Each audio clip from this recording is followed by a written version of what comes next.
These are the full tutorials to the 10 best farms in Minecraft Bedrock Edition that you need to build. I personally have all of these farms in my world, and I know I couldn't live without them, so sit back, relax, and go make your life so much better. This is the new best gold XP farm in Minecraft Bedrock Edition. In just 10 minutes of AFKing, you'll get over 40 levels and a ton of gold and gold nuggets, which if crafted into ingots is 100 gold or over 10 stacks in just 1 hour. This design's also way simpler than others we've done, with only 1 portal instead of 2. This makes it way cheaper to build while still giving you a constant stream of zombie piglin. Here's everything that you'll need to build it, and if you want to download this world, you can find a link down in the description. Now, the first thing we're going to do for this farm is build the Trident Killer, and I highly recommend you guys build this because this farm is super efficient. If you don't want to build it, that's totally okay, but you might struggle with killing the zombie piglin.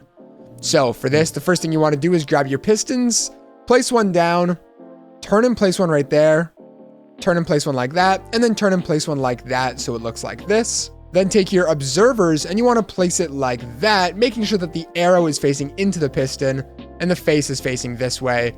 And then once again, repeat that for all 4 of these. So there we go. And then finally take your redstone torches and place them on the side of that piston. 1 should extend. You do it there, 2 of them extend. And then once you do this all the way around, it should be going in a circle like this. So there's your Trident Killer. You now want to take take a lever, put it on one of the pistons, and that's how you turn the Trident Killer on and off. Now from here, what we're going to do is make a drop chamber for the zombie piglin. That's going to be 11 blocks tall. So you can use any type of material that you want. I'm going to use glass so I can see inside. That's 1 right there. You want to continue this 11 blocks up. Now, once you're done building your drop chamber, the next thing we need to do is build the nether portal. However, what we need to know is which side of the nether portal the zombie piglin are going to come out. If you guys didn't know, when they spawn, they always spawn on one side of the portal. And so we need to know which side that is. And I'm going to show you guys the easiest way to figure that out. What you're going to do is save and quit out of your world, hit the pencil icon, and then go ahead and make a duplicate world of your world, right? Go into that and then turn it on to creative. So yours would be survival. Turn it so it's a creative copy of your world. This won't affect your original one. It just allows us to do a test, which, lets us figure out which side they're going to spawn on. So in this creative copy, go ahead and just make yourself a really large nether portal. Doesn't really matter how big this is. Just make yourself a nether portal, grab a flint and steel. And what I'm going to have you guys do is just light it, break it, light it, break it, and keep doing this until you see a zombie piglin come out of one of these 2 sides. So there you go. As you saw, my zombie piglin came out from this side of the portal. And now you can go back into your survival world. Now that you're back in your survival world, the one that you're building the farm in, go to the side that had the zombie piglin spawning. So that was this for me. And walk over to the opposite side. So over there is where they spawned. You want to walk over to the opposite side and then place down a temporary block. And this is where we're going to build the nether portal. And the reasoning is the nether portal is right here. They're going to spawn on this side of it and fall down this drop chamber. However, before we can actually build the farm, we're going to build the pathway that's going to push them down there. So going to either one of these 2 sides, doesn't matter which one, start by counting out 10 blocks. And then running all the way over to the other side, you want to count out 9 blocks. Now, once you're done with that, this should be 23 blocks long, and then you want to make it 2 blocks wide. So once you're done building this pathway, now we're actually going to build the nether portal. So grabbing all of your obsidian, what you want to do is make a row all the way along the bottom here off of that temporary block that you placed down. You can then break that temporary block and continue that all the way down to the other side right there. So this obsidian strip should be 23 blocks long, and then continue this up 22 more blocks, so it's a total of 23 by 23. And just to make sure you have it the right size, if you want to test, lighting it with a flint and steel should turn the whole portal on. And I just happened to get some zombie piglin, which is perfect, because you can see they spawned on this side, which is exactly what we want. And now we just need to work on actually pushing them down into this drop chamber. So for this part, come to either one of these sides, doesn't matter which one you pick. And you just want to make a nice little wall around it that's 2 blocks tall. So add a wall on the end and then extend it over here and go all the way from one side to the other. Do the exact same thing over here and then make sure it's 2 blocks tall. And this is going to contain not only the zombie piglin, but also the water that we're going to be placing down right now. So take all of your water, and it might be helpful for this part just to make yourself a nice little infinite water source off to the side, because we are going to need quite a few buckets of water. Grab it, place it down all the way at the end here and place down 2 buckets on one side. Grab some more water, come all the way down to this side here, and you also want to place down 2 buckets of water. Now, taking either 4 signs or fence gates, doesn't matter which one, come to the layer that is below the obsidian, so this right here, and you want to place all of these down just like that. Now, if you didn't notice, this water is not, I'm actually going to break that because that's annoying. This water is not flowing all the way to here, and that's what we need to do. As you can see, this guy, he's not getting pushed anywhere. So let's start over on this side, doesn't really matter. Break down all of these blocks right there, and then you want to continue this so the water flows in the correct direction. There we go. Now, whenever we break both of those blocks, we're also going to have to fill that in. And there you go. Now the water should be flowing all the way up until those signs. So if one of these zombie piglins spawns here, he's going to get pushed all the way down and then fall down our drop chamber. And now we're going to do the exact same thing on the other side. So break all of those blocks there, filling it in, and then doing the exact same thing here. And there you go. Now all of the water is flowing towards the middle. So now we have our portal. They're going to spawn here, get pushed down. The final thing we need to do for the nether portal part is work on the lighting and the breaking aspect of it. So starting off with actually lighting the portal, come to either one of these 2 sides, doesn't matter which one, but make sure you're on this side of the nether portal, not over here. You want to be on this side. Taking any temporary block from the corner, build up 1, 2, 3, over 1, and then in 1 right there. And then you can break those 4 temporary blocks. Now, taking observers, you want to take one and place it facing into there so you can see the redstone dot. Break the temporary block and then place 1, 2, 3, 4, 5 more observers off of that. Now you should see that on both ends, the redstone dot is flicking. And you can also see that that arrow is facing that way, and all of these arrows are facing in this direction. Now, close to the nether portal, you also want to take 5 blocks. Make sure it is not a flammable block, something that cannot light on fire. And you want to place down 5 blocks right there. Now, place down a 6th temporary block, followed by 4 blocks above like that. This should not be over top of the observer. But then coming over to the other side where the arrow is facing in the opposite direction, you do want to place a block on top of that, and then place 3 more. So you have 4 blocks there, 4 blocks there, but this one is over the observer and this one is not over the observer. Then you're also going to want to make a row of blocks all the way back there. And then on the side closest to the nether portal, place down 5 trapdoors, wooden trapdoors, and open all of those up. So they should now be very close to the obsidian. Then take 5 more blocks and place them over top of the trapdoor. And then take a bucket of lava and place it on top of that middle observer, and there you go, that portal is lit. And as you can see, every time I break this, the portal relights again, and that's exactly how we get a ton of zombie piglins spawning. Now, really quickly, if this is not working, make sure you have these blocks over top, because if they're not there, the portal's not going to relight. And as well, going into your settings, make sure that you have fire spread turned on. If fire spread's turned off, it is not going to work. So there you go. We're lighting the portal. Let's now work on the mechanism that's going to break the nether portal. It's quite simple. Let me show you guys how to do it. First of all, come over to this side right here, not over there. Make sure you're on this side of the portal. Come underneath the obsidian and then go 1 block this way. Now, what we need to do is make a redstone torch tower, which is something like this, where it's basically block, torch, block, torch. So going underneath of that block that I just told you, place down a solid block with a redstone torch on top. Then build up a couple temporary blocks and repeat this process until you have 8 redstone torches placed down. And there you go, 8 redstone torches, and this top one should be turned off. Make sure that this bottom one looks like this, it's turned on.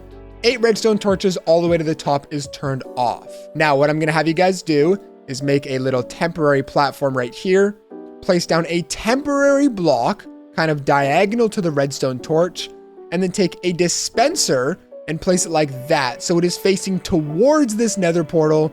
And then you want to take a bucket of powdered snow and put it inside of there. This does have to be snow. It cannot be a water bucket. That's not going to work. Now, what you can actually do is just go ahead and break all of these temporary blocks and then hop all the way back down to the bottom. And if you want to test to make sure it worked, when you put a lever on the front there and flick that, the portal should turn off because that snow bucket is shot out.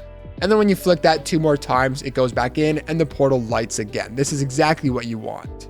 Now from here, take a redstone repeater and place it down facing into that redstone torch with a solid block on the front and a lever. And this is how you're going to turn the entire farm on and off, is this lever right here. This one is to start and stop the trident killer. This one is to start and stop the farm. Then coming underneath of this redstone torch, so right there, place down a piece of redstone. There we go. And then coming underneath of this block right here, on the side of this block, place down a redstone torch. And there you go. It should now be doing this. The portal is getting lit and broke. But for now, you're actually going to want to turn that off. But there you go. That is the farm working. Now, really quickly, running over to your drop chamber, go ahead and kill all of these zombie piglin here. And then just place a couple temporary blocks, because what we now need to do is work on building the chest collection system. Now for this, if you just want to place down a couple chests and hoppers, that's totally okay. But since this is the best gold farm, what we're going to do is sort the gold nuggets, rotten flesh, and we're going to take all of the gold swords and smelt them into even more gold. I'd highly recommend you guys stick around for this because it makes the farm so much better. So to get started with this, it doesn't matter which side you go to, just pick either the left or the right. I'm going to go this way, or you know what? I'll go in this direction. Doesn't matter. Count 1, 2, 3, and then on this 4th and 5th block, place down a double chest, and then break all of the blocks until you are underneath of the this trident killer. So you can see we broke that block right there. And then what you want to do is take a bunch of hoppers and lead them into these chests. So 3 of them right there, and then you might just have to break a couple of these blocks temporarily. Place down a 4th leading into that hopper. And then one final one, that's annoying, leading into that hopper right there. So you should now have 5 hoppers that are all leading into this double chest. And you should also probably replace all of the stuff that you broke. There we go. Now that you're done with that, going to either one of these 2 sides, doesn't matter which one, although I'm going to stick on the front side. Dig out the 5 blocks right in front of it, followed by 1, 2, 3, 4 blocks, and then dig this out so you should now have a 5x4 rectangle. And then take it down another 2 blocks, so it is now 3 blocks deep. You're also going to want to dig out the blocks underneath of these hoppers and the chests. Now, coming in front of these chests and hoppers right here, you want to place down 3 double chests in front of each one of those hoppers. If you want to extend this, that's totally okay, but we're going to keep it simple. This one's going to be ingots, this will be nuggets, and this one right here will be rotten flesh. And then all of the extra golden swords will go into here and eventually will get smelted down and put into more chests. So for now, keep it like this. Take some more hoppers and place 1 into the back of each one of those double chests, just like that. Now from there, go to this side over here, and you also want to break out a bunch of these blocks. Now we are going to be replacing most of these, so it doesn't really matter how you break it. It's just giving us some space to work. So now, behind these hoppers, break out those 3 blocks, and then what you're actually going to do is break those 3 blocks as well and place redstone torches on the wall, not on the ground. Place them on the wall like that, and then go ahead and replace those 3 blocks. Now over top of that, take some redstone comparators and place them facing away from the hopper. So the 2 sticks are towards the hopper and the 1 stick is away from the hopper. Now from there, you want to skip 1 block, break down those 6 blocks, and then take your redstone repeaters and you want to place them facing in that direction like that. And then once again, you can cover those up. Then taking 6 pieces of redstone, place it over top of all of that, and then just break down some of these blocks because you want to take 3 more pieces of redstone and place it 1 block down just like that. Now finally coming all the way back over to this side, taking your last 3 hoppers, lead them into the comparator. Make sure the prong's leading into it. You want to repeat that for all of those. And there you go. Your auto sorter is pretty much done. Now, if you want, you can go ahead and replace a bunch of these blocks up here. While you're doing it though, make sure not to place blocks right there because that cuts off the redstone connection. So if you want to replace them, just leave that top layer of blocks, or the bottom layer of blocks, sorry, open. and then you can just replace all of those just like that, so the redstone is clean and hidden. Now, if you just want to have all of the gold swords go into this chest, that's fine, but what I'm actually going to set up is smelting them and turning them into more gold. So for this, on this block right here, place down 2 blast furnaces so it's quicker, with 2 hoppers leading into the top of those. Then break out the blocks underneath that, and you're going to want to place 2 chests like that, or you can place them like this. It honestly doesn't matter how you do it, but I'm just going to do it like that. And then dig around to the side here, and you want to take 2 more hoppers and lead them into those chests. So there you go. The gold swords go there, they get smelted, and then the extra nuggets get put inside of this chest. Now as well, it's not a bad idea to make yourself a nice little staircase to get in and out of this, but of course you can make this as pretty as you want. Now the final step to this auto sorter is deciding which item is going to go into which chest. Now I've labeled it just to make our lives easier. I'm going to do ingots, nuggets, and rotten flesh. And then over here I have more nuggets, but you don't have to label that. Doesn't really matter. So let's do ingots in this first chest right here. Go to this middle hopper and place any block that is not these 3 items back there. And then when we put our gold up here, that's going to be sorting it. But the problem is we don't want to leave a lot of gold back here. So what you're actually going to do is take 11 blocks and place it just like that. So you should now have 11. And when you take the item you want to sort and put it there, this is going to tick down to 1 item. And there you go. Now all of the items that pass through here, only the gold is going to get picked up and put into this chest. And then you want to repeat that same process for the other 2 chests. So 11 and then put my golden nuggets there, and then 11 and put my rotten flesh right there. Then all you have to do for this part over here is just load up these furnaces with some fuel. Now, once you're done with that, come back over to your drop chamber, remove all of those temporary blocks, and then throw down at least 1 trident inside to kill the zombie piglin. Close it back up, and I'd highly recommend holding out a looting 3 sword for the best rates. Now all you have to do is flick this lever to turn on the trident killer, and then come over here and flick this one to turn the farm on. And there you go, a ton of zombie piglin are now going to be spawning, falling down the drop chamber and dying to this trident killer. Now if you run close to it, you can see you're collecting all of the XP, and then if I come down here, you can collect the gold, the nuggets, the rotten flesh, and then all of the swords are getting smelted here and turned into more nuggets at the end. If you clicked on this video to see a typical iron farm, you're in the wrong place, because today we're taking it up a notch. You can have 2, 3, or even 4 iron farms right beside each other, quadrupling the iron you'd normally get. This upgraded iron farm is game breaking, and you need to build it in your survival world. With that, here's everything that you'll need to build it, and if you want to download this world, you can find a link down in the description. I promise if you guys watch this whole video through, you're not going to get confused. However, if you skip steps, it does get kind of complicated, because normally with iron farms, they have to be at least 150 blocks away from each other. However, like I mentioned, with this design, you can have 2, 3, or even 4 of them side by side, which means we kind of have to bend the rules of Minecraft a little bit. However, the first thing we're going to do is build a single iron farm, and then after that we can decide how many more we want to build. So to start off, what you want to do is dig a 5x5 hole in the ground, and then after you're done with that, you want to take this hole 8 more blocks deep, so it's a total of 5x5 by 9 blocks deep. Once you're done digging out that hole, take 10 temporary blocks and place them on one side. Oh, not like that. There you go. And then turn around and place 10 temporary blocks on the other side. Then place 5 beds on top of there. Turn around and place 5 more beds on top of this side, and then break all of those temporary blocks and place 10 more beds underneath those, so you have a total of 20 beds placed down. Now from there, what you want to do is place 10 blocks in the middle here, doesn't matter what type of block this is, with 1 block in the middle, 4 blocks in the corners, and then you want to grab your workstations and your torch. Now place the torch in the middle just to make sure that no mobs spawn down here and kill all your villagers. And as well, now what we need to do is take our workstations. I have fletching tables, but it doesn't matter what you use. Place them all down here, so you should now have 20 beds and 20 workstations. Then get out of here, and what we need to do is get 20 villagers down inside of this area. That's not as hard as it sounds. Just get 2 villagers near the hole inside of some boats. It's the easiest way to get them there.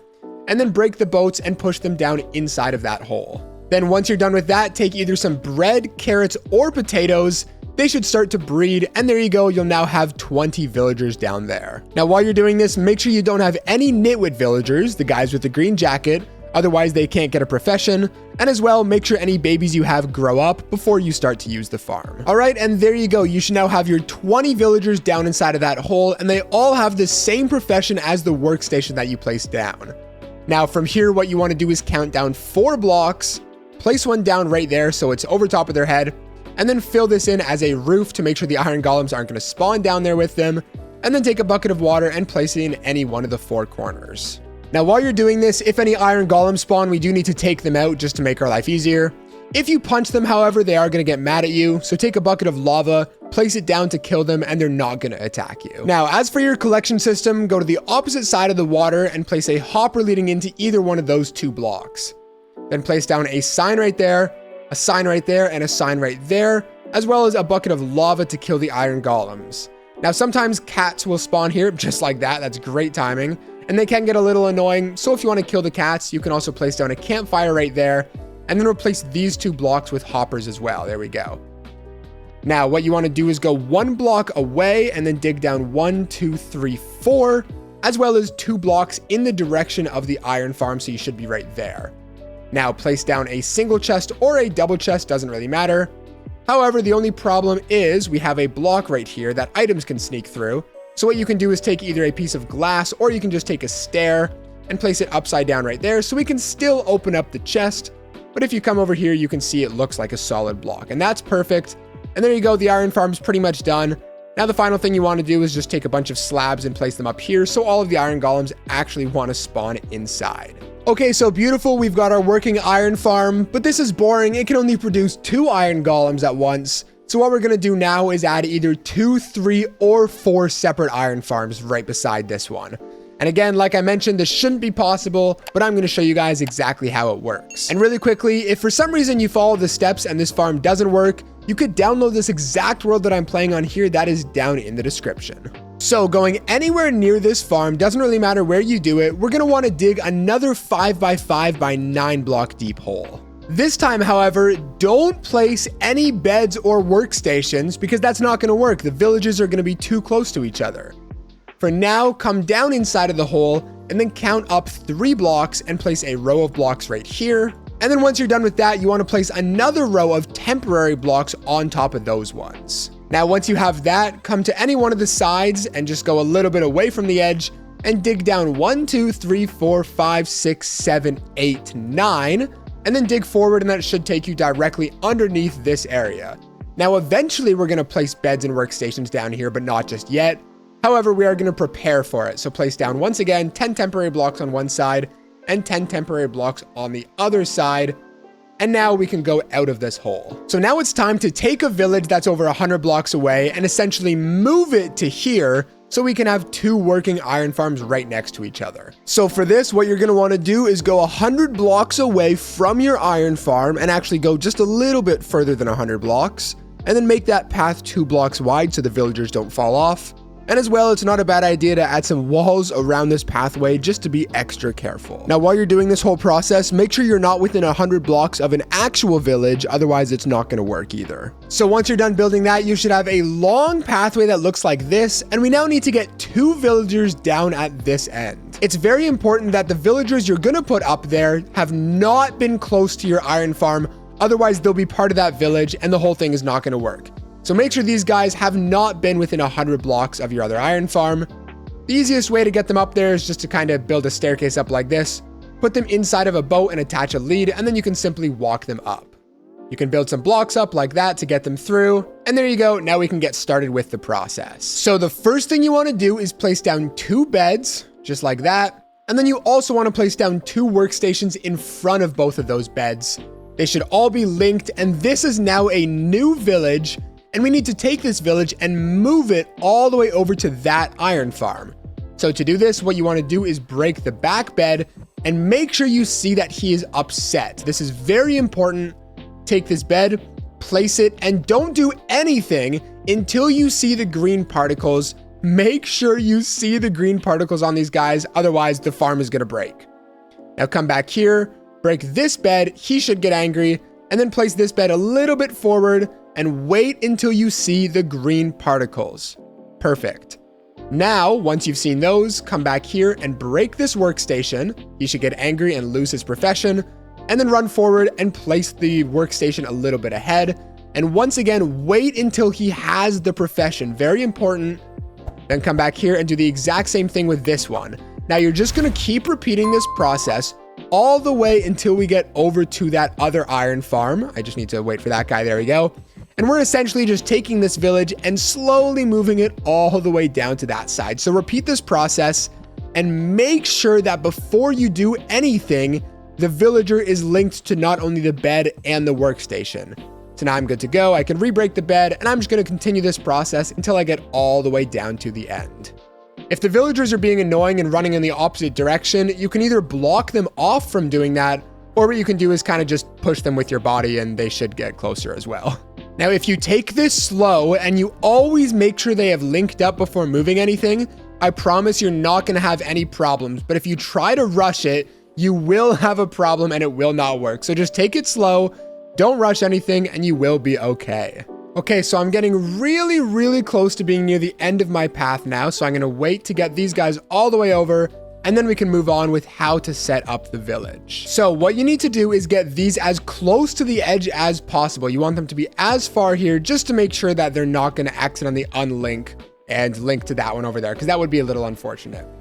So once you've gotten them super, super close, what you actually want to do is hop down inside of here. You can use a bucket of water to get down if you want. And then you want to temporarily place one of the beds down here, and those villagers should now link up with that bed.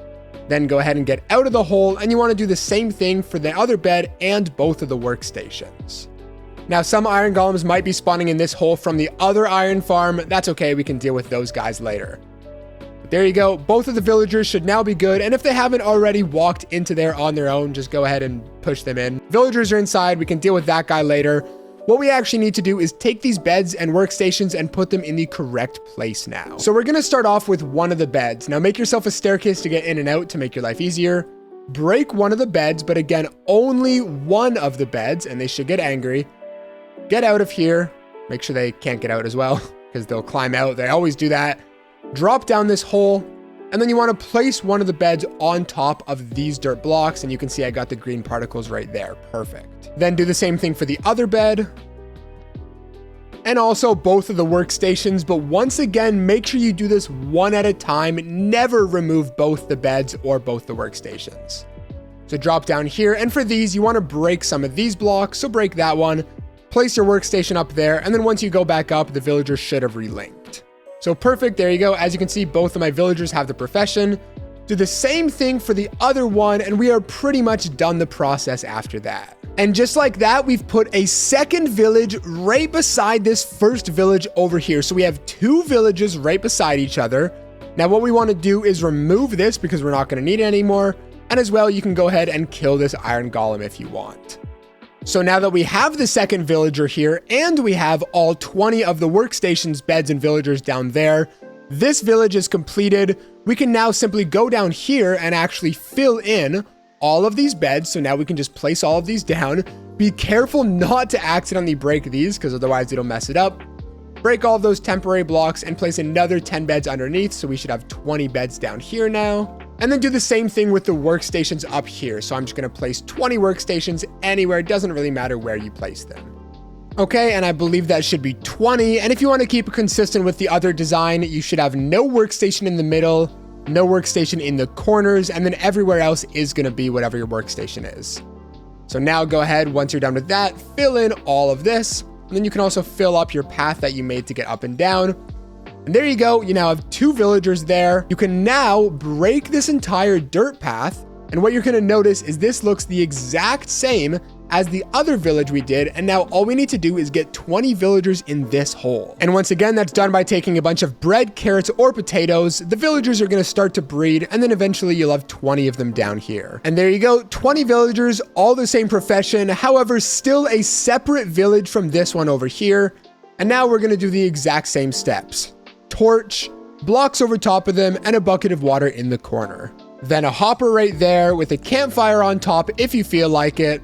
Sign right there, sign right there, sign right there with the bucket of lava.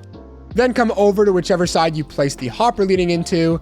break down over to it and place either a single or a double chest, stair right there, staircase going up and down from that. And then once again, you want to place your slabs around this. If you want to go slower or you want to remember how to do this, just go earlier in the video where I showed you how to build that one. Oh, shoot. Okay, I wasn't paying attention.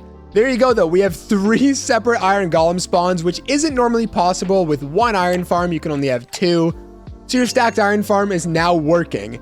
If it's not working, if you're not getting multiple spawns in both of them, don't go commenting, Blaze, this doesn't work. Because guys, I wouldn't post a farm that doesn't work. I promise. The stackability, if that's a word, stackability of this farm does work. It exists. If something's not working, again, you could download this exact world here and try it out for yourself. You're going to find a link down in the description. And as well, if you want some more help with your farm, personalized help, or if you just want to talk to other community members, you can go down to that same link. We have a huge Discord server over there where you can get a bunch of help. This gravity block duper can dupe sand, gravel, any color concrete powder, and even anvils and dragon eggs. In just 1 minute of running it, you can easily get a full inventory of blocks. This farm is so overpowered, you definitely don't want to miss out. Here's everything that you'll need to build it in Minecraft Bedrock Edition, and if you want to download this world, you can find a link down in the description. The first thing I want to mention about this is that it is a glitch. Now, it hasn't been patched in a very long time, so you don't have to be worried about it breaking. However, it is only going to work in single player worlds. It's not going to work in multiplayers. It might work in realms if nobody else is online, but it will 100% work in single player. Now as well, this is a chunk-based farm, meaning you have to build it on a specific part of your chunk in order for it to work. Now, there's a couple different ways you can find the chunks. There's a really complicated method that you see on your screen right now. Although the easiest way is to use an armor stand, a banner, and then you want to install this pack called Markers Pack by Foxy No-Tail. It's very, very easy. I'll have a link down in the description. What you want to do is place down that armor stand with the banner, and then shift and right click it 3 times. And there you go. Now you can see the chunk borders. I highly recommend you guys get this because it's going to make building the farm so much easier. Additionally, if you wanted to build it at 0, 0, that would be okay as well, because this is also the border of a chunk. So if you don't want to download this pack, you can just come to 0, 0 and do it that way as well. Although it is still a little bit more difficult. With all of that out of the way, let's start on actually building this thing. So place down your armor stand with your banner, shift and right click 3 times, and once again, you'll see these chunk borders. Now what we need to do is go 5 chunks away. So start by taking any temporary block. We're going to be breaking all of these later, so it doesn't matter what you use, and just place it down in the middle of this chunk just to mark it out. Now as well, what I'm going to have you guys do is run all the way over to this first line and place down 2 blocks like this. So this is the first chunk. This is the second chunk right here. Now run all the way over to here and do the same thing. So second chunk into the third chunk. Now this might not continue, so just place down another armor stand with the banner. And there you go. So this is the third chunk. Now we're going to run all the way over to here, third chunk into the fourth chunk, and then one more time all the way out to here, fourth chunk into the 5th chunk. So this is 1, this is 2 right here, this is number 3, this is number 4, and as you can see over here, this is number 5. So that's what you're going to want to mark out. So now coming all the way down to your final chunk, what we need to do is actually build 15 more blocks in the opposite direction. So 1, 2, 3, 4, 5, 6, 7, 8, 9, 10, 11, 12, 13, 14, 15. And so from that block all the way down to this one should be 16 blocks, where down to there is 17 long. But okay, we're all the way over here. Now, take one of your building blocks and place it down right there. Now, this is going to be a block that is actually in the farm, so make sure this is some sort of solid block, not a temporary one. Now, that is the first block. You actually want to break that and make that the second one, and then continue this until it's 16 blocks long. So that's 1, 2, 3, 4, 5, 6, 7, 8, 9, 10, 11, 12, 13, 14, 15, and 16 right there. Now, this is going to have 16 gravity blocks duplicated at one time. If you don't want to have that many, you can also make this 5 blocks long, or 8 blocks long, or 2 blocks long, whatever you want. But 16 blocks is going to be the absolute maximum efficiency, giving you the rates that you guys saw in the intro. Now that we're done with that, you can actually break all of your temporary blocks because we're not going to need any of these anymore. However, you should keep that one just to remember where the chunk is. So go ahead and break all of those. Now, by the way, if you're wondering, this line of blocks back here is right from the edge of the chunk all the way over to the edge of the chunk. But if you followed the instructions, you don't need this guy anymore. So we can just throw that away. Now, coming to either one of these two sides, doesn't matter which one, count over 8 blocks. So 1, 2, 3, 4, 5, 6, 7, 8. Now, on either this 8th or the 9th block, place 1 on top, followed by 7 more blocks. 1, 2, 3, 4, 5, 6, 7. So this whole thing should be 8 blocks long. Now, using any type of block, although I'm going to use glass because I think it looks better, just make a nice little 1 high chamber around this thing. And this is what's going to contain all of the gravity block items and put them into our chest collection system. Now, if you want, come all the way down here to the end, and you can actually just place down 2 chests with a hopper and then just box this off. So now all of the items are going to float down and go into this chest. This isn't 100% necessary because this chest will fill up in like 2 minutes of using this glitch, but anyways, I still figured I'd show it. Now from here, grab your ice block. This can be any type of ice, regular stuff, blue ice, whatever you want. I'm just going to use regular. Off of this top block right here, you want to make a stretch of ice. So it should be 1 block above this, all the way to the end, and then come all the way over to here, and you want to do the exact same thing. So there you go. It should now be looking something like this. Now after that, behind that ice layer, place down a temporary block with another piece of ice on top, 2 more back like that, so it's 3 blocks long, and then continue this rectangle all the way down to the other side, and then fill this in. So there you go. It should now look something like that. Now, the next thing we have to do is take a bunch of levers and place them on all of these blocks up here. Now, the reason we do this is so water can actually still flow through the levers and push the items down. However, I don't know if you guys know, but if you drop, let me grab something. If you drop a gravity block on top of a lever, it automatically breaks it. And so that's how we're going to be breaking the gravity blocks. Sand, gravel, concrete powder, whatever it is. So just go ahead and place 1 lever on every piece of ice back here. However, you don't need to place them up here. That's okay. So there you go. It also doesn't matter if they're facing the same direction. It's really not that important. But there you go. Place down all of your levers like this. Now, after that, come to any side of this ice and place down a temporary block and then 1 block on top of that. Now, it doesn't matter what material this is along with any of these. I'm just going to use glass because I think it looks nice. So that's 1. Extend this up 2, 3, 4 blocks tall, and then continue this as a wall around the entire structure. However, once you get down to this part right here, you actually want to make it 1, 2, 3, 4, 5 blocks tall, just to make sure that it also is closed off on this bottom part. And while you're doing this, you can build over top of this. You actually want to build over top of this area here.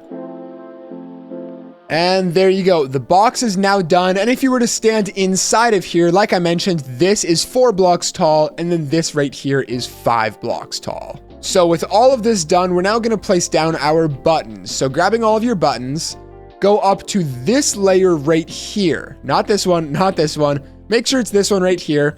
And place a row of buttons going all the way down to that side. And then as well, coming over to the middle here, you also want to place 1 button down right there. Right underneath or right on top of this stretch of blocks there. So just like that. Now, coming off to the side, I'd highly recommend you guys make a nice little infinite water source because we're going to need quite a few buckets of water for this next part. Grab your water, take all of your buckets, and on this side over here, you want to place down 1 bucket of water in each one of these. So all the way down to the very end. And if you look over here, the button is actually stopping the water. So it should just flow to this block. Now place down 1 bucket on that end and then come all the way over to here and place 1 bucket on that end. And this will also flow towards this middle button. So all of the blocks will get pushed down there, pushed into here, and then 1 final bucket of water right there will push them all the way down to this hopper right there. And there you go. That's all of the water placed down. And you can now break your infinite water source if you want. Now we're getting very close to being done this farm. We only have a couple more steps left. Really quickly though, if you're enjoying, make sure to leave a like and subscribe for weekly videos just like this one. And as well, if you want to download this exact world that I'm playing on here, you can find a link for that down in the description. So with that out of the way, the next thing we're gonna do is grab our pistons, come over to this side, and then count down 1, and on this second block, break this entire row of blocks right there. Now, taking your pistons, place them all facing forward in that direction. Now, taking all of your end rods, and I'm sorry guys, I know end rods can be a little complicated to get, but this farm is so efficient, it's absolutely worth collecting. I couldn't find an alternative to them, but if you guys know one, let me know down in the comments and I'll make sure to pin you. Either way, for now, grab all of your end rods, go to this block right here, place one down, and then just make a stretch of end rods all the way down to the very end, just like that. Now, come back behind these pistons, one block below, you're also going to want to make a stretch of blocks all the way down to the end, and then take redstone and place it on top of all of those so it connects to each of the pistons. Now, after you're done with that, come underneath of this redstone line on either this side right here or this side, doesn't matter. Place down a solid block with a redstone torch on top. And now all of these pistons should be extended out like this. And it should basically be like just a small gap away from this end rod. So perfect, it should look like that.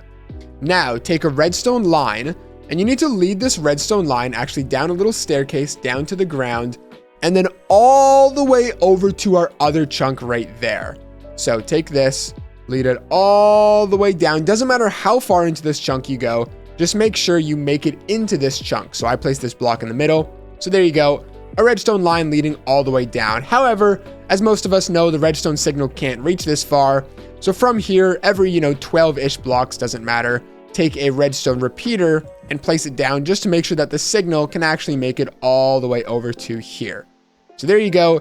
Now coming all the way back down to this end, break this block right here, place down a sticky piston with a lever, and this is how you'll turn the farm on and off, flick it up, and then place down a redstone block right there. Now, every time you flick this, it should be going up and down like this. And if you follow the redstone trail all the way down to the end, your piston should be moving like this. Oh, what happened? Oh yeah, I got too far away from that. Your piston should be moving like this. That's exactly what you want to see. Now come all the way back down over here. You can actually break that final temporary block and then turn this off for now. Now come all the way down over here. These should be extended. And you want to place down your gravity block on top of these. That can be sand, gravel, any type of concrete powder. It doesn't really matter. Just place it all down up here. Now we're going to get to use the farm because this is the entire thing done. Now using the farm is very, very simple. All you need to do is go into your settings and make sure that you're on a simulation distance of 4. Very important. It has to be a 4 simulation distance. Now simply flick this lever and wait. Now, as you can see, those gravity blocks over there are disappearing and reappearing. That's what you want to see, or they should just be glitching out, something like that. I'm going to let this run for a minute, and then we'll be back and see how many drops we got.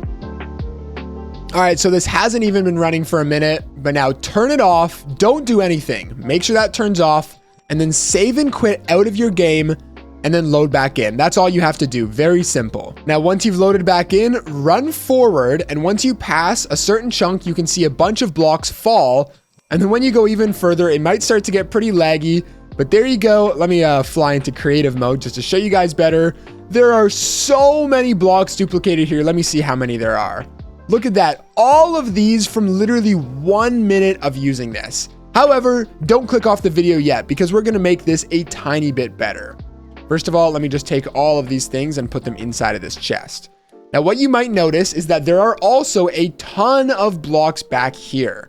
There's a ton duplicated. I mean, this is like probably the same amount that went up there.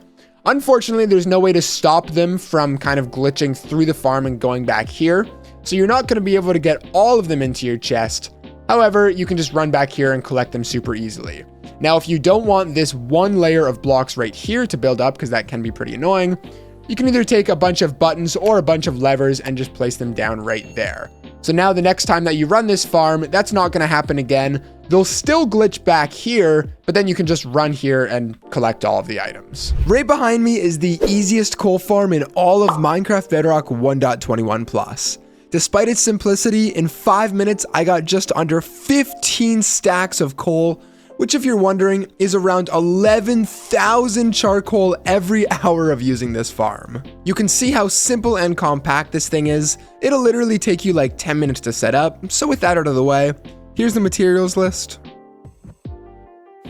And let's get right into the video. Now just one more thing really quickly, if you want to make sure this farm works before you actually build it, or if something's not working, you can download this exact world that I'm playing on here. That is the first link down in the description.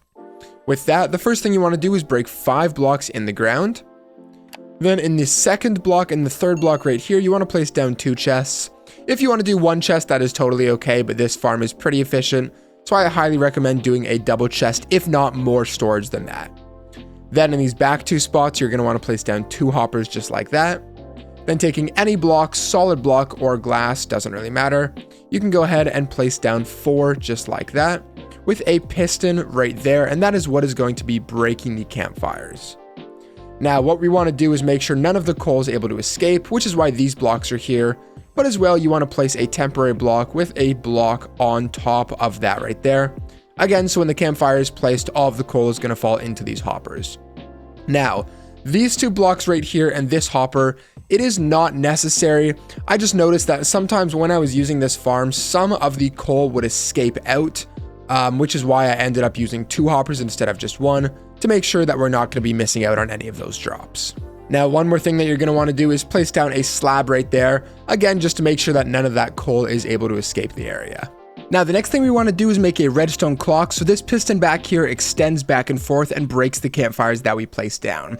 Now, I'm going to show you guys 3 separate designs to do that, and you can pick which one you want for the materials that you have. So, for the first one, it is without a doubt the easiest, although it does need 2 observers, which is taking quartz, so that's why I'm giving you guys multiple different designs. It's very simple. All you're going to want to do is take a temporary block and place it down 1 block away from that piston. Take an observer and place it like that, so the arrow is facing into the piston, and then take another one and place it like that. This is without a doubt the easiest design, and as you can see, the piston is now doing this. And to turn it on and off, you just need to take a lever, put it anywhere on the piston, and this is how you start and stop the farm.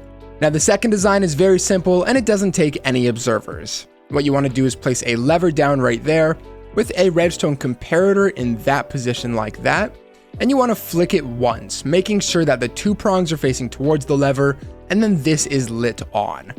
Now what you want to do is place 3 pieces of redstone dust just like that, and when you turn this on, you can see it is creating this redstone clock.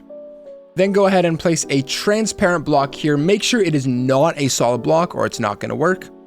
With a piece of redstone on top of that, and then 1 more piece of redstone there. And as you can see, when I come over here and flick this lever on, the exact same thing is happening. Now the reason I like this design is because you don't have to walk around the side of the farm to turn it on. You can stand here, reach the lever, and turn the farm on and off. Now for the third and final design, what you want to do is come to this block right here, which should be cornering this or 1 block away from the piston. Place down a solid block there with a temporary block on top, and then 1 block away and towards that piston, just like that. And then you want to go ahead and break that middle block. Now what you want to do is take a redstone repeater and place it facing in that direction. You can have it on however many ticks as you want, but this is going to be the most efficient, so I'd recommend leaving it like this. Now what you want to do is run around to this side and place a piece of redstone right there so it connects to the piston. And then take a redstone torch and place it on the side of that block, and you can see this has created, again, that same clock. Now make sure you don't place the redstone torch on the ground, because as you can see, the clock is not going to work. So you want to take it, place it right there, and then take a lever and place it on the front to turn the farm on and off. So there we go, that's the farm done. Like I said, very, very simple. I'm now going to show you guys how to get a ton of campfires so we can maximize our profits. Now we don't want to craft them because not only does that take a piece of coal to craft them, but it's also very tedious. We're going to want to use a villager to do that. Really quickly though, if you're enjoying, please make sure to leave a like and subscribe for weekly videos. As well, if you're tired of playing on boring seeds, make sure to check out the Seed Showcase channel. Now, like I mentioned, we're going to be using a villager, more specifically an apprentice fisherman villager who has a campfire trade. Now, you can leave this guy nearby, or what I'm going to do is put him close to the farm for easier convenience. For more convenience, to make it easier, whatever, it doesn't matter. I'm going to put him right here, but of course, if you don't want to, that is totally okay. what you want to do is dig down 3 blocks and place a barrel at the bottom there. And then I'm just going to go ahead and push this villager into that hole. Now, once you get your villager down there, go ahead and take a slab and place it on the the bottom of this block here, just like that. Now, the reason I love this so much is because when you're standing here using the farm, if you need more campfires, you can actually trade with the villager through this gap between the slab and the chest, but he is safe from all outside entities, which is what makes this very, very convenient. As you can see, I'm standing here and I am able to trade with him. Now, if you didn't notice, he does have a 2 emerald trade. We're going to want to get that down to a 1 emerald trade for literally twice the rates, 2 to 1, which is why we're going to be curing this guy. Right before we cure him though, what you want to do is make sure you are in hard mode so he does not die, because if you're on easy or normal, there's a chance that when the zombie kills him, the villager is going to die. As well, you want to lock in these trades, so go ahead and trade at least 1 thing with him to make sure these don't disappear.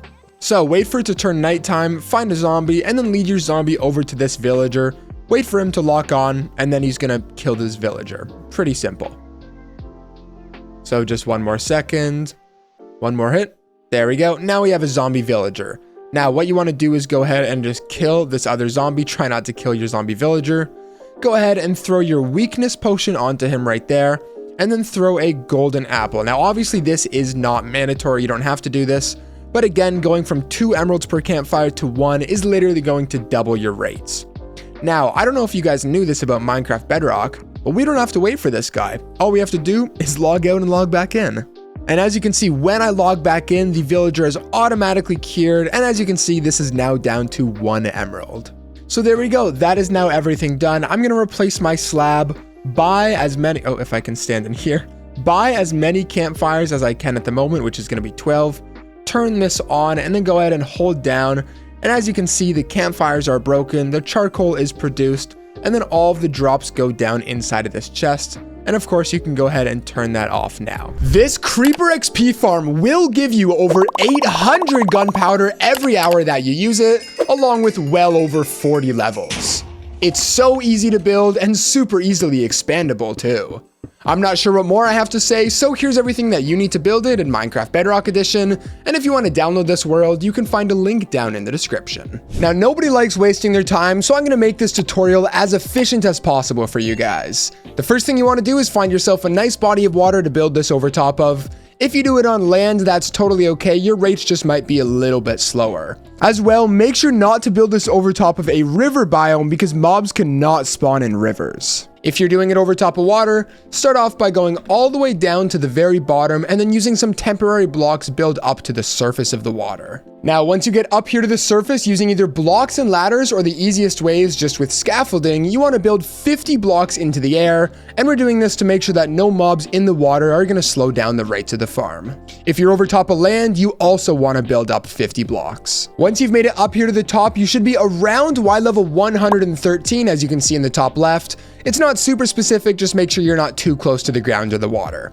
Now, going in any direction, doesn't matter which one, take any type of block and build out 2 one way, and then the opposite direction 2 blocks, so it's now 5 blocks long, and then extend this 6 more blocks the other way, so it's now 5 by 7 blocks, and then fill it in so you have a rectangle at the top of your tower. Now that you're done with this, we're gonna build the Trident Killer. If you don't wanna build it, that's totally okay, but I would highly recommend it. For the Trident Killer, grab your pistons and come all the way to the back and place one down right there. Turn and place a piston, turn and place a piston, and turn and place a piston so it looks like this. Now take an observer and place it down like that, making sure the arrow is facing into the piston, and then once again, repeat that for all 4 of these, making sure the arrow is also always facing into the piston. And then take a redstone torch and place it on the side of that piston. Oh my god, I'm saying piston a lot. Do that for all 4 of these. This should now be going in a circle. And then take a lever, place it on the piston, and this is how you're going to turn the Trident Killer on and off. So for now, you can leave that off. Then underneath of this lever, break that block along with the block underneath the piston and place down 2 chests. And this is going to be the collection system where all of the gunpowder goes. Then come underneath of this extended piston, break that block and place a hopper leading into the chest. Now this works, you only need 1 hopper here because even if the gunpowder falls all the way over there, When the trident killer is on, it's actually going to push the items into that hopper, and you can see they all properly went inside of this chest. So there you go, trident killer and chest collection system done. So once you're done with that, we're now going to make the drop chamber, which is going to be 20 blocks tall. So that's going to be the first one right there. Repeat that until you have 20 blocks placed around, and then we're going to start building the actual farm. Now as well, if you want this drop chamber to be glass, that is okay. But if you're doing that, make sure the top half is tinted glass. Otherwise the light is going to get into the farm and it's not going to work. Either way though, whether you have glass or a solid block, come up to the top and we can now get started on building the actual farm. So for this, come to any one of these 4 sides. That is going to be 1. You want to build out 5 blocks. So 1, 2, 3, 4, 5. Make that 2 blocks wide and then continue that on all 4 sides. Now this part isn't necessary, but I'm also going to replace these to solid blocks just so it looks the same. Now once you're done with that, place down a temporary block with another solid block on top, and all of these blocks have to be either solid or tinted glass so no light can get in. Make that 2 blocks tall and then continue this as a wall around this these pathways that we've made. Now, once you're done building all of those pathways around this, take a temporary block and place it on any one of these blocks, and then take 4 fence gates and place them just like this. You might have to shift on them to place more, and then open all of those up. Now, once you're done with that, what we need to do is take water and place it on all of these blocks to push the creepers down the hole. So for this, it's not a bad idea to make yourself an infinite water source because we are going to need quite a few buckets of water. So there you go. Take these buckets and like I mentioned, place them on all of these sides. And then once you're done with all of that, I'd refill your water buckets and then you can remove your infinite water source. Now, it's time to make the first layer. The layers are going to be made in all of these corners. So come to any one of the corners and just fill it in with a bunch of blocks again, making sure that this is a solid block. This one can't be tinted glass. So this has to be a solid block and you want it to be 5 blocks by 5 blocks as you can see. And then once again, repeat that for all 4 of the corners.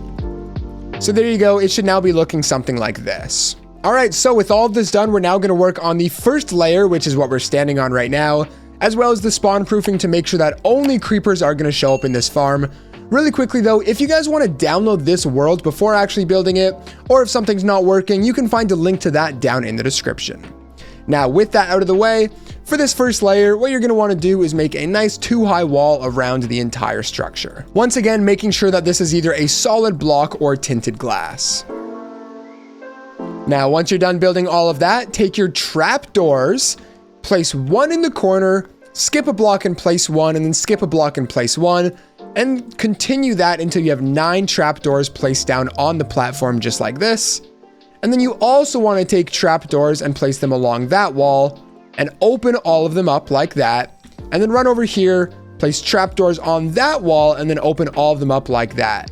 Now these trapdoors make sure that spiders cannot spawn here, and these trapdoors allow it so the creepers think this is a full block, and then they walk down here and they fall all the way down to their death. So repeat that for all 4 of the corners. Now this layer is pretty much done. We just need to add a roof and then a little bit more spawn proofing.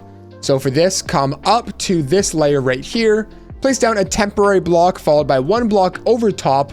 And then if you want to just have 1 layer, just make a solid block over top of this. However, I would highly recommend you guys have more than 1 layer because every layer you have up to 8 layers, the more efficient the farm is going to be. So if you want to have more than 1 layer, just copy exactly what we did down here, up here at this level. So once you've got it looking like this, I'm actually going to go into creative mode just to show you guys easier. Right, you can see that this layer perfectly matches up with the one underneath.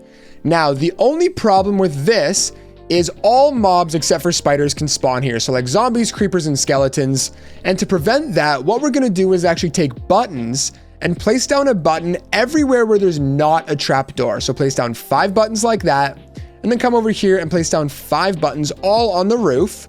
Then come over to this side and you want to do the same thing. So make sure there's buttons all on that line and then all on that line. So now there are buttons over top of every single exposed block, so only creepers can spawn here. And over top of the trapdoor, there are no buttons because that would just be a waste of wood. And then once again, repeat that for all 4 sides. So there you go. Now all of the buttons are placed down. This layer is complete and only creepers are going to be spawning here. And just if you guys want a really quick 5-second explanation, as you can see, skeletons and zombies are the same height. However, creepers are a little bit shorter than them. And that's why when there's a button there, creepers can spawn underneath, but the zombies and skeletons cannot. So like I mentioned, you have your first layer done. You can now continue this as many times as you want up until a maximum of 8 layers. And this is going to give you the maximum rates for the farm. So there you go. You should now have all of your layers built. I decided to do the maximum 8 for the most efficiency. And if you look all the way down, you can see that every single layer lines up with the one below, which is exactly what you want to see. No matter how many layers you did though, the very final thing you want to do is put a roof over top of this. And then once you're done with that, you also want to take some torches and place it on top just to make sure no mobs slow down the rates. However, if your roof is made out of tinted glass, you do not need to place down torches. Now, something very important, once you're done with that roof, actually come inside and make sure that you place buttons on the roof as well. Otherwise, you are going to get skeletons and zombies spawning, which this is a creeper farm, so that's not what we want. Now, as you can see, the creepers are starting to fall, but don't click away just yet. We're very close to done the farm, but there are still some very important steps left. First of all, you also want to place some torches down here to make sure that no mobs are going to slow down the rates. I'm actually going to do that. And as well, sometimes if the creepers fall all the way down, they're going to die to the fall and not to the trident killer. So to prevent this, build up maybe 10 blocks. The exact number isn't really specific. Break one of those pieces of glass or, whatever your drop chamber is, and place down 4 signs in here or fence gates with a bucket of water. This is going to slow down the creepers' fall just enough so that they don't die to the fall, but they still take fall damage so they die nice and quickly. Now as well, what you're going to want to do is take a trident and throw it onto one of those pistons, and that's actually going to be killing the creepers. Now using the farm is very simple. First of all, if you hold out a looting 3 sword, you are going to get significantly better drops, so I highly recommend that. And as well, make sure you go into your settings and your game is on easy, normal, or hard difficulty. And as well, scroll down and make sure your simulation distance is on 4 chunks. Then after that, all you have to do is turn around, flick that lever, and there you go. Your trident killer is now going to automatically kill the creepers. You collect all of the XP and all of the gunpowder goes down into this chest. This is the best Enderman XP farm in Minecraft Bedrock Edition. It's very simple to build, gives you a bunch of XP, and all the drops go down into this chest. Here's everything that you'll need to build it, and if you want to download this world, you can find a link down in the description. Now, the first thing you want to do is not only go to the end, but also kill the Ender Dragon, and then we can get started on building this farm. Now, once you're done with all of that, this farm is going to be built on the edge of the end island, so go to any one of the edges, doesn't matter which one. Ideally, you have your obsidian spawn platform outside of the main island, so that you can pretty easily just spawn in and go straight to the farm. But if not, that's totally okay. You can just pick any side of the island. Either way though, the first thing we need to do is get all the way down to Y level 1. The easiest way to do this is to take a bucket of lava and place it down right here. Wait for that to flow all the way down to the bottom, and then take a bucket of water and place it beside that lava bucket. Now from here, what I'm going to have you guys do is actually jump all the way down to the bottom of this cobblestone platform that's been made, and then place down a leaf block. Make sure this is a leaf block, otherwise Enderman can spawn on top of this and the farm might not work. And if you look in the top left, you should now be standing at Y level 1. Now, if you want to keep that water going all the way up, that's totally okay, but personally, I don't like it. So what I'm going to do is take a bunch of ladders and place them going all the way back up to the top. Now, once you're done with that and you have a good way to get up and down, you can remove your water, hop all the way back down to the bottom here. And now the next thing we need to do is get away from this end island to make sure none of the Endermen are going to slow down the rates. And to do that, you want to take 128 leaf blocks or 2 stacks, and you want to go away from the island. Once you're done with that step, the next thing you want to do, again, continuing with leaves so no Endermen are able to spawn on these blocks, is go in one side 3 blocks, and then run over to the other side and also place down 3 blocks there. Then going away from the end island, you want to extend out another 6 blocks, and then fill in this whole square so you have a 7x7 platform. Now, after you're done with that, come to somewhere in the middle and break 6 of these leaf blocks. It is going to be off-centered, so sorry if you have OCD, but it's going to work, so it doesn't really matter. Take 2 of your chests, place them on the front there, and then come around to the back and take your 4 hoppers, leading them all into those chests, and then take 4 carpets and place it on top of the hoppers to make sure none of the XP gets stuck inside. Now, once you're done with that, we're going to work on building the drop chamber for the farm. But first, we need to actually have the area that holds the Enderman down here so we can kill them really easily. So for this, taking any type of block, I'm going to use leaves, but it doesn't have to be. Place 4 of them down one side, 3 over the back, and then 3 of them down. So you have kind of this U shape like this. That goes from the back of the hoppers all the way up to the chests here. And then what you want to do is make that 2 blocks tall. And then once you're done with that, take 2 slabs and place them at the very top there. Now this just ensures that when we're hitting the Enderman, we're not accidentally going to walk over into their area. If you want to, you can crouch down to get a little closer, but be careful because if you go all the way here, the Enderman can hit you. So if you want to be safe, just make sure you stand back here. Now as well, it is bothering me that this is off-centered, so I'm going to even this out just a little bit. All right, there you go. I think that looks a lot better. Now it's time for us to build a drop chamber that the Endermen are going to fall down. Once again, I'm going to use leaves, but you guys can use whatever block you want. For the drop chamber, this part doesn't matter. So come on top of this box that we've just made and build up 2 temporary blocks. And then this 3rd block, place one down right there and make an identical sized ring to the one that we have down below. So there you go. Something like that.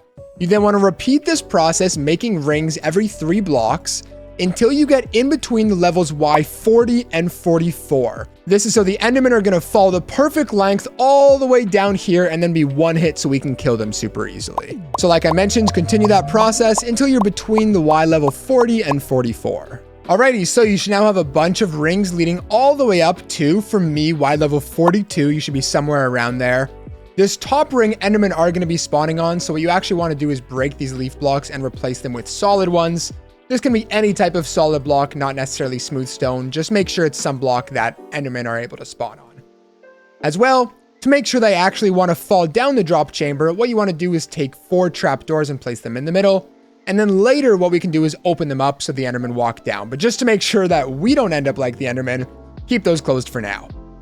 Now, the next thing you want to do is go to any one of these sides, doesn't matter which one, and build out 8 blocks. Then repeat that process for all 4 of the sides. And then once you're done building all of that, connect all of these edges and fill it in so you have one giant platform. Be careful because Endermen might start to spawn on this now. And really quickly, while you're doing this, if you're enjoying the video, make sure to subscribe because we're posting weekly tutorials just like this one. Now we're nearing the end of this platform here, and if you guys are wondering, it should in total be 20 blocks by 20 blocks. Now that you're done building that, we're going to go ahead and get started on the actual Endermite section, which is basically going to take the Endermen, attract them towards this middle, and then they're going to fall down where we can kill them.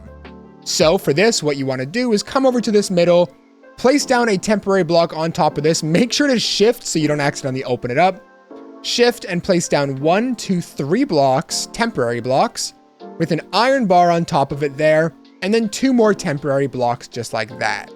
Now, the next thing you want to do is make a nice little 2-high wall, or I guess 2-high box, around these 2 blocks.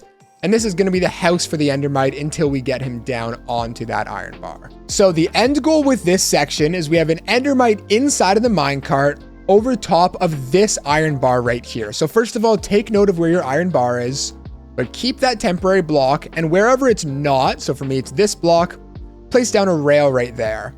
Then on this block, break that. And then come up here and place down 3 more blocks there. And this will make more sense in just a minute. So what you need to do is take a bunch of ender pearls and throw them down until an endermite spawns. Now, while you're doing this, you might take a lot of damage. So it would be helpful if you have feather falling boots.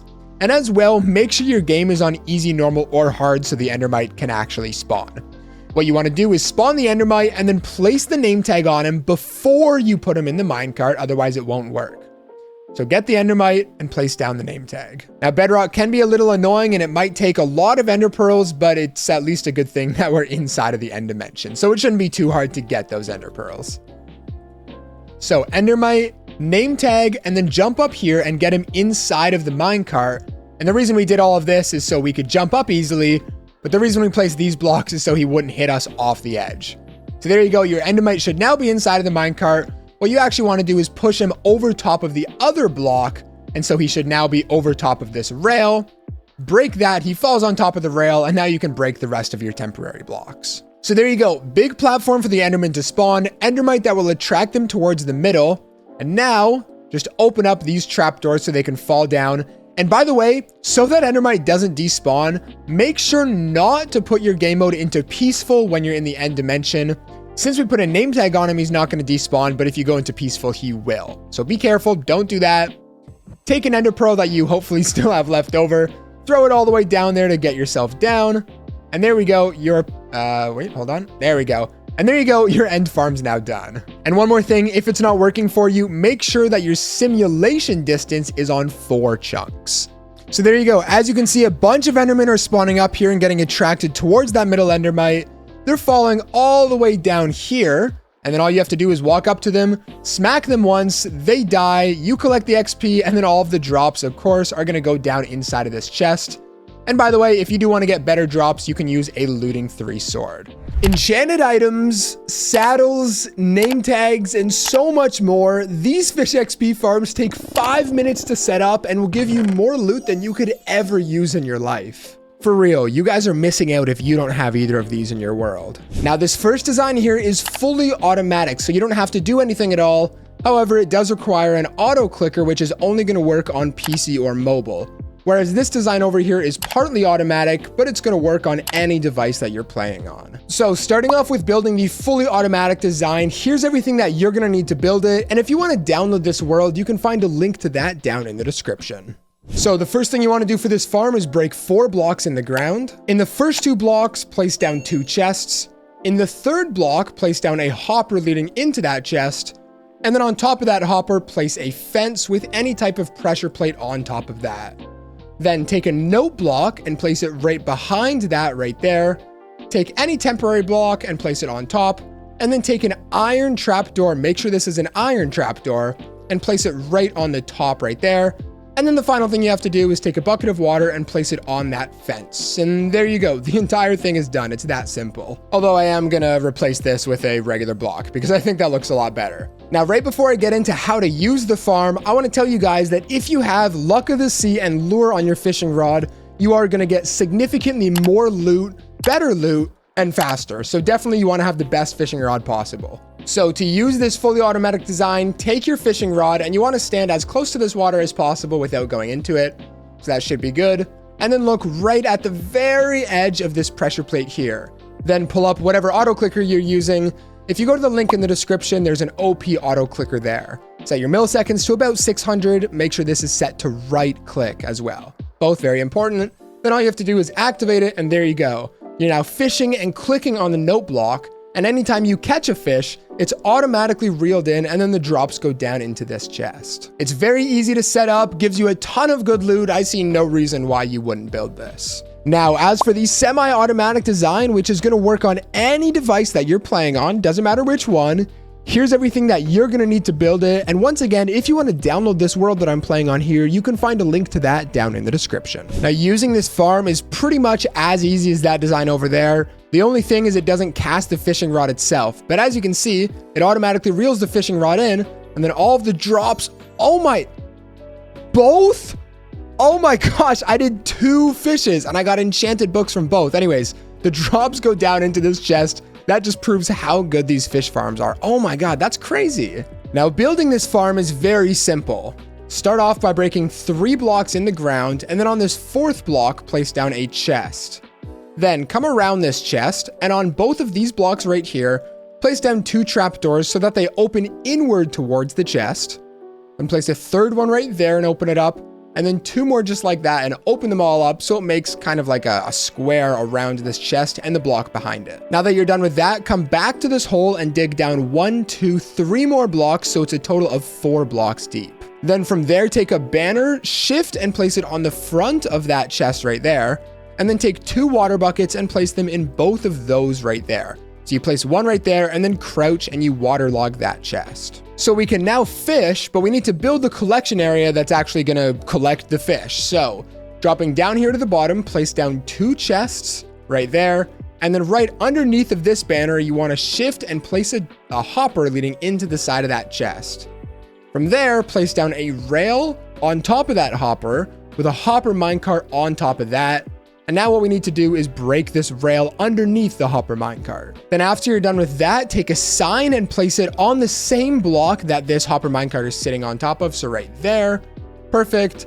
and then take a couple of blocks and place them right in front of you. So one right there, and then one on top, and make yourself a nice little staircase to get in and out of the farm.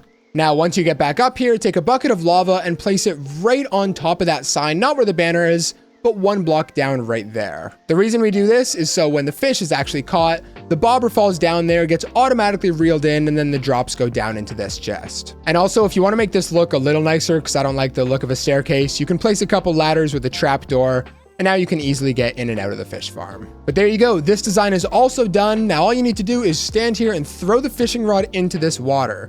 Then eventually a fish is going to be caught, it's going to fall into the lava, the drops are going to go down into this chest, and then you can throw your bobber back into the water. After building this easy bone meal farm and AFKing for just 1 hour, you'll have over 7,000 bone meal. That's 2 full double chests. Who would ever need that much bone meal? It also gives you a ton of fish, and it only takes a small amount of materials. Make sure to subscribe for weekly videos, and if you want, you can download this world down in the description. I wasn't joking when I said this farm is easy to build. It's literally just a 20 by 20 square of water with a trident killer in the middle. That's the whole thing. As for the farm's building location, you must be in a mangrove swamp. And when building the farm, make sure you're below Y level 64, otherwise the farm just won't work. So once you're inside of your mangrove swamp, and as you can see, I'm below Y level 64, we're going to get started on first mapping out where we're going to be building it, which you need to find the flattest space possible. So this area looks pretty flat.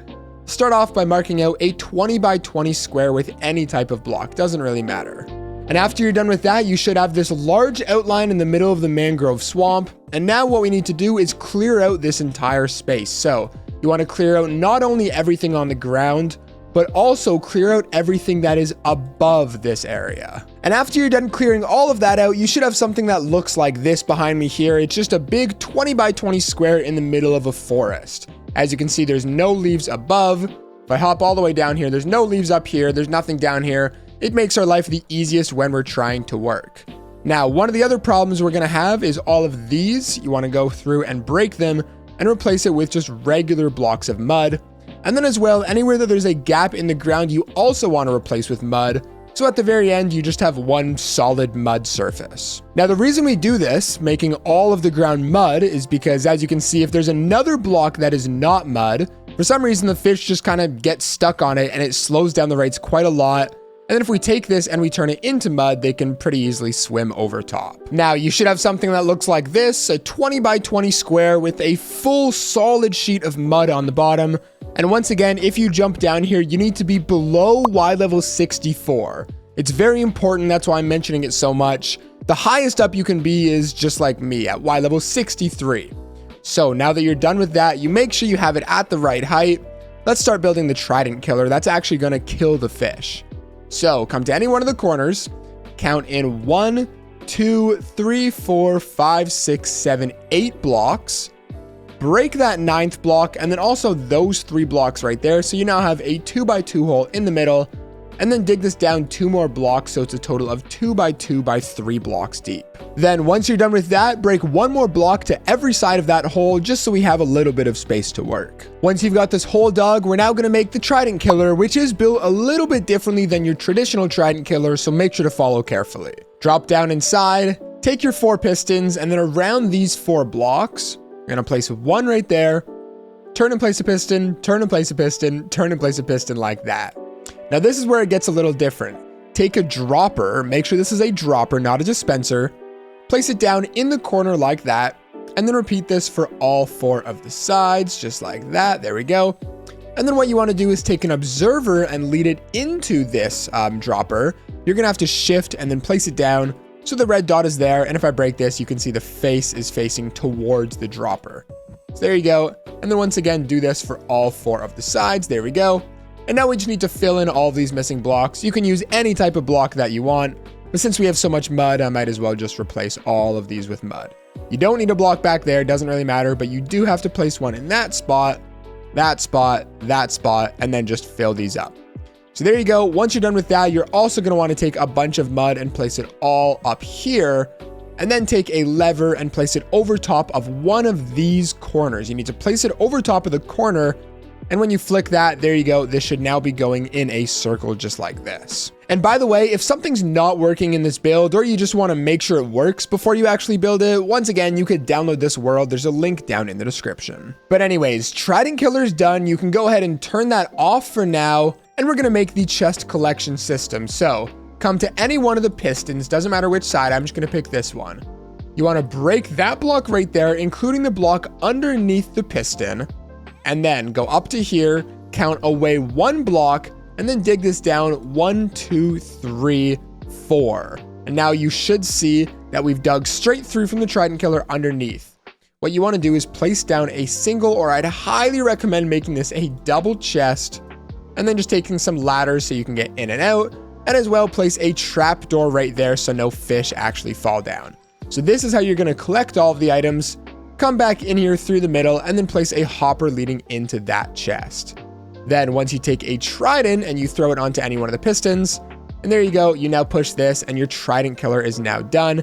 And any items that end up falling inside of here are all going to be collected through this chest. So there you go, we're now killing the fish. The final thing we need to do is place down the water so they actually want to spawn. And trust me, placing down the water is actually very, very simple. To start, cover up this hole temporarily, and if you want, you can turn off the Trident Killer for now.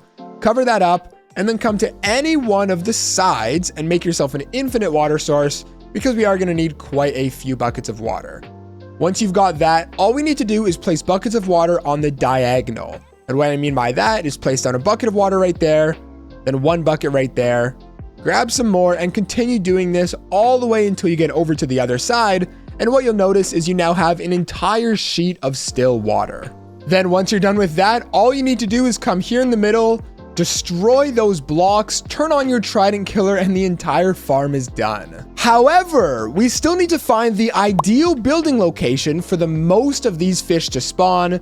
And since of course you're wondering, that's going to be 25 blocks up from the center of the farm, you should be around Y level 89. And once you get up here, you can already see a ton of fish are starting to spawn. They swim towards the middle, die to the Trident Killer, and then all you need to do is come into this trapdoor and collect all of your goods. Oh, and one final thing, for the best rates, you're going to want to hold out a looting 3 sword. Since we threw down this trident in the Trident Killer, the effects will be applied and it'll practically triple the amount of bones that you can get. This ultimate raid XP farm is so overpowered. Not only does it give emeralds, totems, enchanted items, and experience, but it even gives you the ominous bottles you need to start another raid right away. It's the perfect all-in-one farm that you need to build. Here's everything that you'll need to build it in Minecraft Bedrock Edition, and if you want to download this world, you can find a link down in the description. The first thing you want to do for this farm is find yourself a pillager outpost, because that's where we're going to be building this farm. Now, if you're struggling to find one, what you can do is go down into the description. There's a link to Chunk Base. You can put your seed up here and search for all of the pillager outposts in your world. Now, if you didn't know, these pillagers actually spawn at set locations inside of the outpost. They can spawn at 1, 2, or 4 separate spawn locations, depending on where your pillager outpost is. For building this farm, we want to make sure that they're only going to be spawning in one location so we can easily trap them and collect all of their ominous bottles. To do this, what you want to do is grab a pumpkin and come over to this chest and place down the pumpkin. Now, as you can see, my stem is facing away from the chest, which means this pillager outpost only has 1 spawn location. If it was facing to the left or the right, it would have 2. And if it was facing towards the chest, it would have 4. So what you want to do is go into Chunk Base and keep searching pillager outposts in your world until you find one where the stem is facing away from the chest. Now, if you're having trouble running to all of the outposts, what you can do is duplicate your world and make it a creative copy, and then you can fly around until you find the outpost, mark down the coordinates, and then go to that spot in your actual survival world. Now, one final thing, this pillager outpost cannot be within 100 blocks of the nearest village. Now, as you can see, mine is within that range, and if it is, all you have to do is go over to that village, kill all of the villagers, and then remove all of the beds and workstations. If you follow these steps, this village is no longer technically a village, so we're good to build the farm nearby. So with all of that out of the way, what I'm going to have you guys do is remove the entire top part of this outpost, as we're not going to need it. although leave the chest for now because we need to know where it is. So like I mentioned in the intro, there's two parts to this farm, getting the ominous bottles and then actually doing the raid. So the first part we're going to work on is the ominous bottles, and we can work on the rest later. For this, go over to the chest, count over 1 and then down 1, 2, and place down your pumpkin. And wherever that stem is facing is the northwest corner. That's where the mobs are going to spawn. So take 4 iron bars, place them down over top of that corner, and then break that pumpkin. Now all of the pillagers should spawn inside of here. However, we want to test that before we actually go ahead and build the whole farm. So what we're going to do is build the ladder to get up and down from the farm right now. Come over to this chest, count 1 block right there, and then 1, 2 this way. And you want to make a 30 block tall pillar. 29, 30. So once you get all the way up to the top, now we need to make a way to get up and down. So take a bunch of ladders and place them going from the bottom all the way back up to the top. Now, what you want to do once you get up here is just sit and wait. And as you can see, I've got some pillagers spawning inside of that thing. Just sit up here for about a minute and we're going to see how many we can get to spawn. All right, so I'm going to hop down here and check it out. Yep, so I've got a ton of them spawning inside of here. Let's see, 1, 2, 3, 4, 5, 6 of them in there. So this is the only spawn spot, and now we can get started on actually harvesting the ominous bottles. So for this, take your 4 pieces of scaffolding and place them underneath all of those iron bars that we placed down, and then you can actually go ahead and break all of those iron bars. Now after that, using any type of block, doesn't matter, I'm going to use glass, make a nice little 2-high wall around this scaffolding structure, leaving this side open opposite of your ladder. And actually, you don't have to have these corners in, it doesn't really matter. Now, at the end of the scaffolding, place down your 2 walls, or if you want, you can also use fences. And then after that, place down a temporary block with 2 pieces of soul sand, should be 1 block higher than the wall, and then you can break that temporary block. Now fill in these blocks beside those walls, and as well, you're gonna wanna continue these around the soul sand just like this. Now, whenever you place down 2 buckets of water right there, what's going to happen is the pillagers spawn inside of the scaffolding, they get pushed by the water, up this wall, up onto this soul sand, and then eventually up our bubble column. Now, after you're done with that, take 2 more blocks and place them right there. This should be 1 block behind the soul sand. That's going to be 3 blocks tall. Take 2 signs and place them on the very top, and then go 1 block down and place down 2 more signs right there. Then continue this drop chamber up 1 more block, and then right on top of these signs, you also want to place down some blocks. Now, this right here is going to be the drop chamber we make. What you want to do from here all the way up to the top is going to be 28 blocks tall. So that's 1, that's 2, that's 3. Continue this until it's 28 blocks tall. So you should now have your pillar that's 28 blocks tall. And as you can see, since we were all the way up to where our ladder was, I actually had a ton of pillagers spawning all the way down here. And this guy with the banner is going to give us the ominous bottle. So this is exactly what you want to see. Wow, there's a lot of them down there. Okay, so how are we going to kill these guys? Well, it's the same way we're going to kill the actual raid mobs, which is with a trident killer. So that's what we're going to make right now. So come over to your ladder and then come down a couple blocks. And on this second block right here, just make yourself a nice little temporary platform so we actually have a little bit of space to work. So there you go. Now, breaking these top 2 pieces of glass, place a piston down right there, and then turn and place a piston, turn and place a piston, and then turn and place a piston down so it looks like this. Now, take an observer, and what you want to do is place it down and make sure the arrow is facing into the piston and the face is facing away.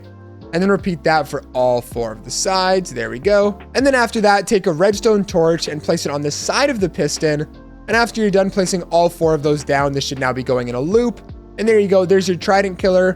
What you can do is take a lever, place it on the front piston, and there you go. Now you can turn it on and off. Now after that, break all of these temporary blocks. It's very important that every single temporary block that you place down is broken. Otherwise, the raid mobs might spawn on these blocks, which is going to get very annoying. Instead of temporary blocks, place down some leaves. Leaves ensure that no raid mobs can spawn here. They're all going to spawn inside of the farm. So break all of those and replace them with a bunch of leaf blocks. So there you go. You should now have something that looks a little bit like this. Inside of here, you're also going to want to place down 4 leaf blocks just to make sure the raid mobs aren't going to spawn right here, because that could be a big problem. Now, as for the collection system, climb down your ladder a bit, and once again using leaves to make sure that the raid mobs are not going to spawn here. Count down 1, 2, and on this third block right here, just make yourself another little platform, and this is where you're going to go to collect all of your items. Now, this is our trident killer, these 4 blocks right here. So count down 1, 2 blocks, that should take you to there, and then place down a double chest. Now, breaking both of those blocks, come around to the back, and you want to place 1 hopper underneath any one of these 4 blocks. So just place it leading into that chest, make sure it's leading in, with a rail on top, a hopper minecart, and then if you want, you can break that rail, although it doesn't really matter. Now, when this is going around, no matter where an item falls, even if it falls in this corner, it's going to get pushed over top of that hopper minecart, down into the hopper, and down inside of this chest. And there you go. That's how you collect all of your items. Now, 1 chest is going to fill up very, very quickly. So if you want, what you can do is extend this collection system by just placing some more chests underneath and then placing some more hoppers leading into it just like that. So there you go. Chest collection system is done. It's also probably not a bad idea to put some walls here just in case so you don't accidentally walk off. So trident killer's done, collection system's done. Let's now work on actually getting those pillagers all the way up here. So take 2 buckets of water and place them at the very top, and that's going to bring water all the way down here to the bottom. Now, what you actually want to do, instead of placing buckets all the way up, what you can do is just place down some kelp, and that'll turn these all into water source blocks, which is exactly what we need to do. But you can't place it on soul sand, so temporarily just replace these soul sand blocks with dirt, and then take kelp, and you want to bring this all the way up to the very top. Then do the same thing for the other side, and these are all now water source blocks. Now come all the way back down to the bottom, replace both of these dirt blocks with soul sand, and there you go, you've now got your bubble column, so they're going to spawn in and be pushed all the way up here to the top. However, I'm not sure if you just noticed, but right now they're kind of just going to pop up and they're not going to go to the trident killer, so let's fix that. First things first, once again, using any type of block, just make some walls around this trident killer, but do not do this part that's touching the bubble column.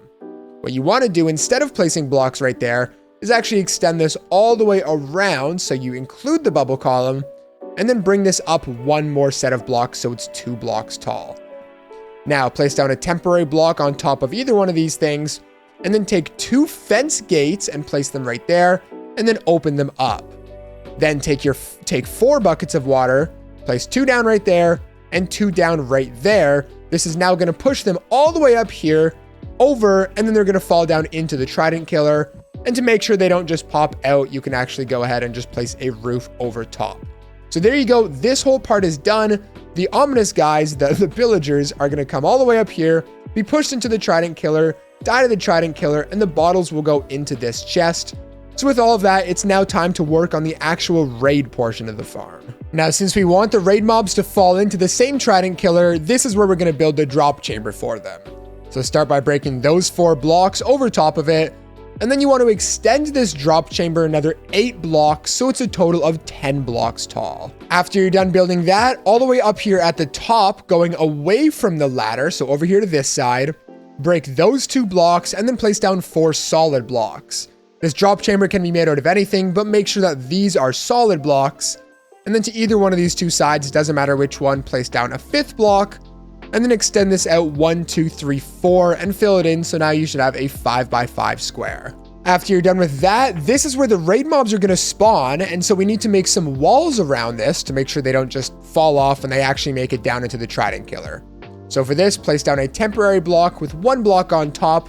I'm going to be using glass, but again, you can use whatever you want. And then extend this up, that's 1, 2, 3, 4, 5, 6, 7 blocks, and continue that around the entire square. All right, so we're getting very close to done this farm, just a couple more steps. Really quickly, if you want to download this exact world that I'm playing on here, if you want to make sure it works before you're building it, or if something doesn't work in your build, you could download this world, that's down in the description. But okay, with that out of the way, let's move on. So you have your 7 block tall drop chamber.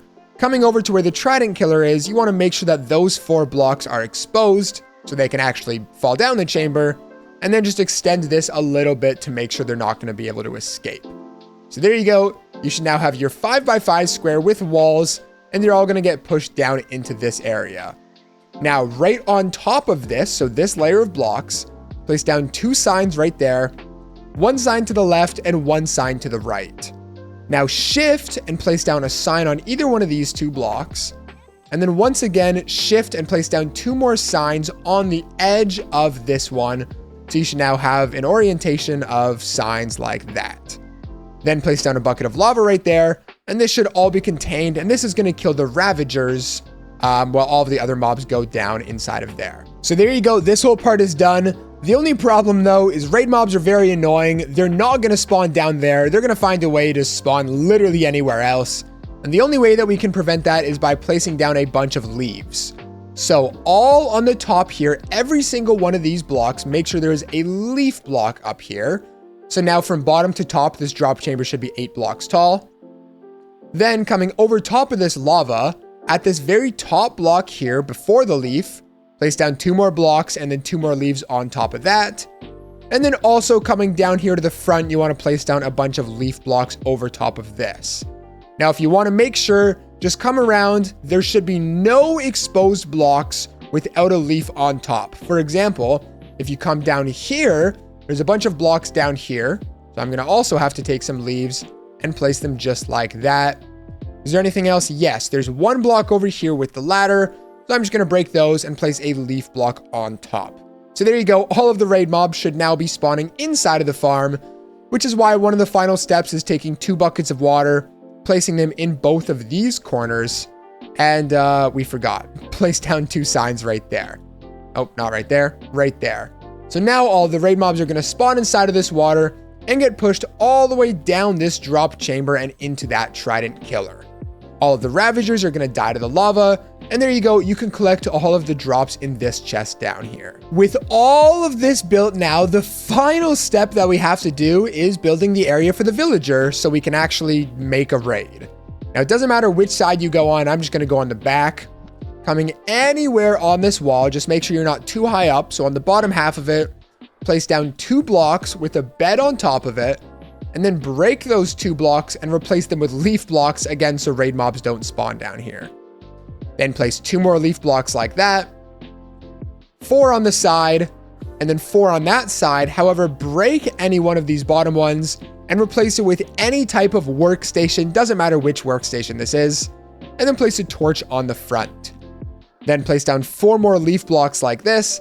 And what we now want to do is get a villager inside of this area. Now, the easiest way to do this is to get a villager inside of a boat right at the base of the outpost over by the area that we just made on this side. Attach a lead onto the boat and then literally just take a bunch of blocks, pillar up, and that villager will follow you all the way up to the top. Once you get all the way up to your villager area, you actually want to go significantly above it. So there you go. Maybe go all the way up to here and then just tower over to it. As you can see, he just connected to the workstation. Jump over here, and there you go. You've got your villager. Now, you're going to want to be very careful and make sure he doesn't accidentally fall off. So I'm just going to kind of boat him closer, down inside, and there you go. Now, when you break the boat, your villager's inside. He's connected to the workstation, and then you can take a bunch of leaves, close it off so he can't die, and then remove every single one of these temporary blocks. Now, finally, take a trident and throw it inside of your trident killer to actually kill the mobs. And you'll get better drops if you hold out a looting 3 sword. Now, as you can see, the pillagers are spawning up there. They come into this trident killer, and there you go. If I come down here, I've already gotten an ominous bottle that I can now drink, and the raid is going to start. And there you go. As you can see, all of the raid mobs are now spawning up inside of this area. Once the raid finishes, you've collected all of the XP, and all of the drops go down into this chest. This is the easiest XP farm in all of Minecraft Bedrock Edition. It'll literally take you 10 minutes to set up and can easily give you over 60 levels in just a few minutes of using it. It's beginner friendly, cheap to make, and doesn't require a lot of effort to use, which is my favorite part about it. I've also gone ahead and made sure there's no tridents or allays in this farm, because not only are those expensive, but they're also really hard to obtain. Now, this farm can either be built in the ground or it can be built above ground. Both of these designs are going to be the exact same, and obviously they're going to give the exact same rates. Although in this video, I'm going to be showing you guys the one in the ground just because I think it looks a lot nicer than having this whole thing stuck above. Now, something else, you are going to need armadillos, which can be found in savanna biomes. So you're either going to want to build this farm near a savanna, or just make sure you have a couple of armadillos nearby. As well, the number of armadillos you have inside of this composter is going to change how many levels you get.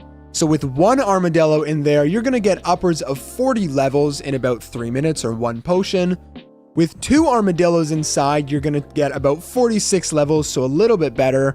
With 5 armadillos inside, you're going to get a lot more at over 62 levels. And then anything more than 5 armadillos, if killed manually, will honestly just lag out your game and it'll actually slow you down. So for this farm, I recommend you guys use 5 armadillos. Now you might think it's complicated to get 5 armadillos, but it's actually quite simple. If you can just get 2 over to your farm, all you need to do is take some spider eyes and you can use them to breed the armadillos and make however many you want.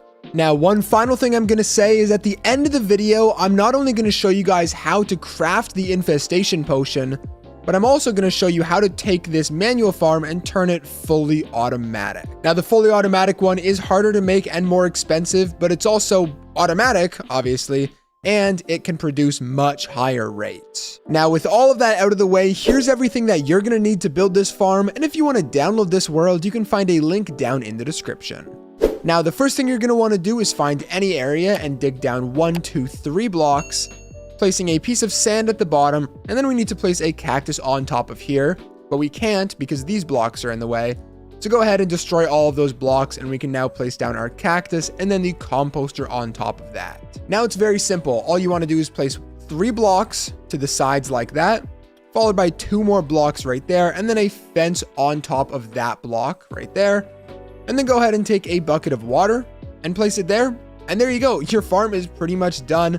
However, we're actually going to remove that bucket of water for now because we do need to get some armadillos inside of this composter. The only problem with this, however, is right now the armadillos are going to die to this cactus below. So to prevent that from happening, what we need to do is trap an undead mob nearby, that's a zombie or a skeleton for the easiest ones, to make sure that the armadillo is going to curl up into its shell and not take any damage. So to do this, what you want to do is go anywhere near the farm. I'm just going to go right beside. You want to dig down another 1, 2, 3 blocks. And now all we're going to do is trap a zombie or a skeleton inside of this hole. Now to make sure the zombie's not going to despawn, what you want to do is place down an anvil and you just want to rename your name tag here. And you're going to want to place that name tag onto the zombie once we get him inside of there, just to make sure he doesn't despawn. So go ahead and find yourself a beautiful little zombie. It might be easier if you place a trapdoor in the hole temporarily, just so the zombie wants to walk into the hole on his own. Although sometimes you might have to punch him in. There you go. Perfect. Get your zombie inside the hole. Make sure to break the trap door. Place your name tag onto the zombie so he doesn't despawn, and then place a solid block on top to make sure he's not going to die once it turns night or daytime again, sorry. So now that you have your zombie inside of there, you should now see all of your armadillos are curled up into their shells. And the next thing we need to do, well, they popped out, but they go back in. The next thing we need to do is get all of them inside of this composter. Now start off by removing your fence temporarily, and then take some rails and lead them into that composter like this, and then bring that down into your little cage. Get one of them inside of there, and it's pretty simple now. You just want to push him over top of that composter, break the minecart, and he'll fall right in. And then you want to repeat this process for all of the armadillos that you have. If you mess up and he sits on the side, that's okay. Just get him back into the composter, re-break it, and he should fall inside. And moving on to my final guy. Break the minecart, and there you go. Now all of the armadillos are inside of there, and don't worry, you can leave them here forever and they're not going to die.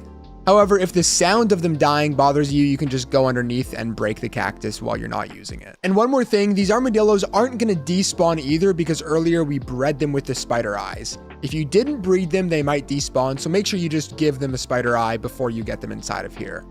But now once you're done with that step, go ahead and replace your fence, replace your bucket of water, and now we need to place blocks over top of this. Now you can use solid blocks if you want, although it's a little bulky.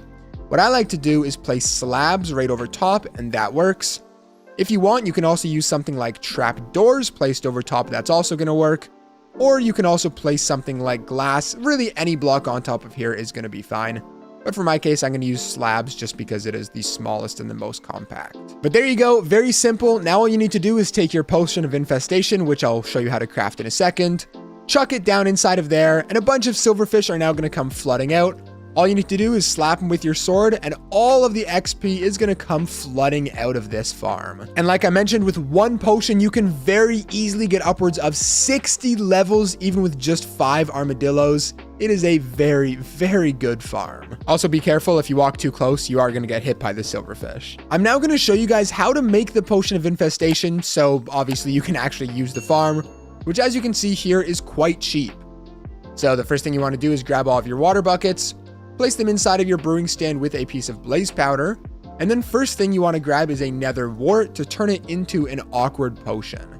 From there, you want to grab all of your bottles, take a single piece of stone, and you want to place all of that into a brewing stand, and this will turn them into potions of infestation. But the only problem with this right now is we don't want to drink it, we want to throw it at them. And to turn it into a splash potion, you want to take a piece of gunpowder, place all of it into there, and you now have your perfect splash potion of infestation. You can then obviously take all of those, run over to your farm, throw it down, and there you go, you now have infinite XP. Now, taking this farm and making it automatic is actually a lot simpler than you might think. You essentially just take a trident killer and you place it on top of here so it automatically kills them. Now, to do this, what you're going to want to do, let me turn that off, temporarily remove those top blocks and then go ahead and place down 6 pieces of solid block on top of it, followed by 3 more behind, so you have a 3x3 square. Then go ahead and take a redstone comparator, click it once so it's in subtraction mode, and then place down a couple pieces of redstone with a lever to turn it on and off. Then what you're going to want to do is take one more piece of redstone, place it down right there, and then you just want to grab a trap door and place it down on top of that fence. Now you want to place down a block with a bunch of tridents on this edge of the block closest to over here. You can do up to 5 tridents or you can do 1, but I'm going to do 3. Drop it down, and now when you turn this on, the trident should fall like this. Now if they didn't fall down like that, something else happened. Just go ahead and rotate your trap door in a different direction and it should be fine. There you go. Once you're done all of that, now when you throw down your infestation potion, the trident killer is going to work.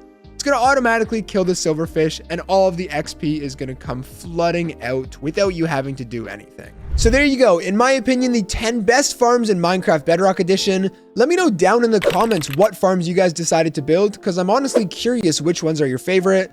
And yeah, that's pretty much it. Have a good rest of your day, and I'll catch you guys in the next one. BlazedMC out.